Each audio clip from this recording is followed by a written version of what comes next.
To go to the acting director of the National Hurricane Center, Ed Rappaport. And Ed, thank you so much for joining us. And my co-anchor and I have so many questions after that 11 o'clock advisory, from the eye wall over Cuba to the fact that it's jogging west. So I'll begin with the question of the storm seems to be jogging more westward than eastward. Yeah, that's right. And that does put the center very close to the coast. And but we still expect that the turn will occur in the next 12 to 24 hours. We don't know exactly where that turn will occur, but you're right. The track forecast has nudged a bit to the west. It's a little bit better news for southeast Florida, but it's really very bad news for the Florida Keys, and it's also increases the likelihood of the extreme weather actually going onto the southwest coast of Florida. And that storm surge on the southwest side.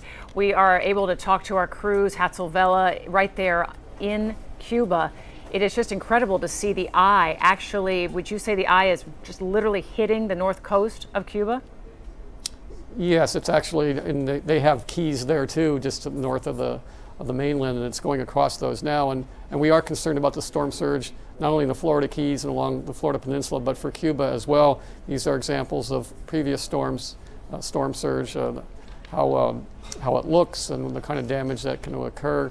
And at this point, the north coast of Cuba is being impacted by right at the threshold of Category 5 hurricane and the storm surge it's producing. And Ed, Max also pointed out too that the storm seems to be taking a bit of a dip into Cuba. Is that going to mean that the intensity of the storm may be downgraded, maybe a category or two? It's possible, but it just was upgraded, so it's although the center hasn't made landfall. If it does stay over land for several hours, then that maximum wind speed will come down, but it won't change the overall structure of the storm. And if we have the hurricane come through, even with the center on the west coast, the extent of hurricane force winds to the east brings it right about to the east coast. So we're still expecting many hours of tropical storm winds and perhaps still hurricane winds on the southeast coast. Ed Rappaport, we're going to be talking with you through the night. Thank you so much for your time and explaining the latest 11 o'clock advisory from the National